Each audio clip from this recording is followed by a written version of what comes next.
Gulbarga deputy commissioner Fauzia तरन्नुम कुछ दिन पहले तालुका लेवल रिव्यू टूर पर थे। इस दौरान जब वो दूसरे तालुकों के साथ नालवर गांव पहुंची तो उन्होंने रायता संपर्क केंद्र, primary health centre, anganwadi, residential hostel और नाड़ा कचेरी का इंस्पेक्शन किया।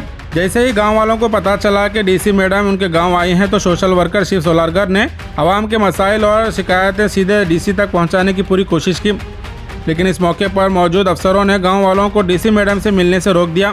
गांव वालों को तसल्ली दी गई कि थोड़ी देर बाद उनकी शिकायतें सुनी जाएंगी और उन्हें इंतजार करने को कहा गया। काफ़ी देर तक इंतजार के बाद भी जब डीसी मैडम गांव वालों से मिले बगैर वापस चली गई तो गांव वालों में नाराज़गी देखी गई है। इस पूरे मामले पर सोशल वर्कर शिव सोलारकर ने क्या कहा आप इस वीडियो में सुन सकते हैं। ನಮಸ್ಕಾರ ನಮ್ಮ ಮಹಾಜನತೆಗೆ ತಮ್ಮೆಲ್ಲರಿಗೆ ವಿಡಿಯೋ ಮಾಡೋ ವಿಷಯ ಏನಪ್ಪ ಅಂತಂದ್ರೆ ನಮ್ಮ ಕಲಬುರಗಿ ಜಿಲ್ಲೆಯ ಜಿಲ್ಲಾಧಿಕಾರಿಗಳು ಇಂದು ನಾಲ್ವರ್ಗೆ ಭೇಟಿ ಮಾಡ್ತೀವಿ ಅಂತೇಳಿ ಕೆಲವೊಂದು ಆಫೀಸ್ಗಳಿಗೆ ಕೆಲವೊಂದು ಅಧಿಕಾರಿಗಳಿಗೆ ಮೀಟ್ ಆಗುವಂಥ ಕೆಲಸ ಆಯಿತು. ಆದರೂ ಕೂಡ ಮಾನ್ಯ ಜಿಲ್ಲಾಧಿಕಾರಿಗಳು ಯಾವ ಥರ ಪರಿಶೀಲನೆ ಮಾಡಿದ್ರು ಅಂತ ನನಗೆ ಅರ್ಥ ಆಗಲಿಲ್ಲ, ನನಗೂ ಕೂಡ ಅರ್ಥ ಆಗಲಿಲ್ಲ, ಸಾಮಾನ್ಯ ಜನರಿಗೂ ಅರ್ಥ ಆಗಲಿಲ್ಲ. ಅವರು ಅದೇ ಕುಲ ಪಶು ಆಸ್ಪತ್ರೆಗೆ ಹೋದಾಗ ಅವ್ರಿಗೆ ಮೆಮೊಡಮ್ ಕೊಡ್ಬೇಕಂತ ಹೋದಾಗ ಇಲ್ರಿ ನಿಲ್ರಿ, ನಾವೆಲ್ಲ ನಿಮ್ಗೇನೇನ ಕಷ್ಟಗಳಿದ್ದು ಏನಾನ ತೊಂದರೆಗಳಿದ್ದಪ್ಪ ಅಂದ್ರೆ ಅದಕ್ಕೆ ನಿಮಗೆ ಟೈಮ್ ಕೊಡ್ತದ, ಜಿಲ್ಲಾಧಿಕಾರಿ ಜೊತೆ ಮಾತಾಡೋ ಅಂತೀರಿ ಅಂತ ಜಿಲ್ಲಾಧಿಕಾರಿ ನೇರವಾಗಿ ಹೇಳಿದರು. ಅದು ಹಂಗಾಗಿ ನಾವು ಕೂಡ ಎಲ್ಲರೂ ಕೂಡ ಭಾಳ ಜನ ಸಮಸ್ಯೆಗಳು ಎತ್ಕೊಂಡು ಬಂದಿದ್ದೆವು. ಆದರೂ ಕೂಡ ಮಾನ್ಯ ಜಿಲ್ಲಾಧಿಕಾರಿಗಳಿಗೆ ಮಾತಾಡ್ತಾನೆ ಹಂಗೆ ನಾನು ನಿಮಗೆ ಟೈಮ್ ಕೊಡ್ತೀನಿ ಅಂತ ಹಂಗೆ ಹೇಳ್ತಾರೆ, ಹೋಗಿ ಗಾಡಿ ಕೊಡ್ತಾರೆ. ನಮ್ಮ ಏನು ಪ್ರಶ್ನೆಗಳಿಗೆ ಉತ್ತರ ಕೊಡಲಿಲ್ಲ. ಹಾಗಾಗಿ ಮಾನ್ಯ ಜಿಲ್ಲಾಧಿಕಾರಿ ಕಾಟಾಚಾರಕ್ಕೆ ಬಂದು ಹೆಸರು ಗಿಟ್ಟಿಸ ಸಲುವಾಗಿ ತಾವೆಲ್ಲ ಕೆಲಸ ಮಾಡಬಾರ್ದು. ಜನರ ಅಭಿವೃದ್ಧಿಗಾಗಿ ಜನರ ನೋವುಗಳನ್ನು ದೂರಪಡಿಸುವ ನಿಟ್ಟಿನಲ್ಲಿ ತಾವು ಕೆಲಸ ಮಾಡುವಂಥರ ಆಗಬೇಕು. ತಮ್ಮ ಮೇಲೆ ಭಾಳ ವಿಶ್ವಾಸ ಇಟ್ಟುವಂಥ ಈ ಜಿಲ್ಲಾ ಕಲಬುರಗಿ ಜಿಲ್ಲಾ ತಮ್ಮ ಮೇಲೆ ವಿಶ್ವಾಸ ಇಟ್ಟಿರುವಂಥ ಜಿಲ್ಲಾ, ಈ ಒಂದು ಬಡವರಿಗೆ ಯಾರ್ಯಾರಿಗೆ ಏನೇನೋ ಮೂಲಭೂತ ಸೌಕರ್ಯಗಳನ್ನು ದೊರಕಿಸ್ಬೇಕಾದ ಕೆಲಸಗಳು ಮಾಡೋವಂಥ ಕೆಲಸ ತಮ್ಮದು. ತಾವೇನೋ ಇಲ್ಲಿ ಬಂದಿರಿ ಕಾಟಾಚಾರಕ್ಕೆ ಫೋಟೋಗಾಗಿ ತಮ್ಮ ಪ್ರೆಸ್ಸಿಗಾಗಿ ಬಂದಿರೋ ಅಂತ ಅನಿಸ್ತಾ ಇದೆ. ಹಂಗಾಗಿ ತಾವೇನು ಮಾಡ್ತಾಯಿದ್ದೀರಿ ಇವೆಲ್ಲ ಬಂದ್ ಮಾಡಬೇಕು. ಯಾರು ಬಂದು ಇಲ್ಲಿ 4 ಬಂದರೂ ಕೂಡ ಯಾರು ಜನರ ಸಮಸ್ಯೆ ಕೇಳಿಲ್ಲ, ವಿತೌಟ್ ಲೆಟರ್ ತೊಗೊಂಡ್ರು ಹೋಗ್ಬಿಟ್ರು.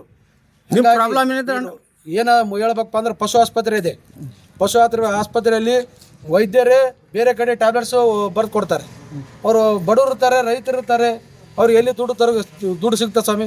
ಹಂಗಾಗಿ ಅವರು ಕೂಡ ಭಾಳ ಖಂಡನೆ ಅದ ಅವರು ಜಿಲ್ಲಾಧಿಕಾರಿ ಮೇಲೆ.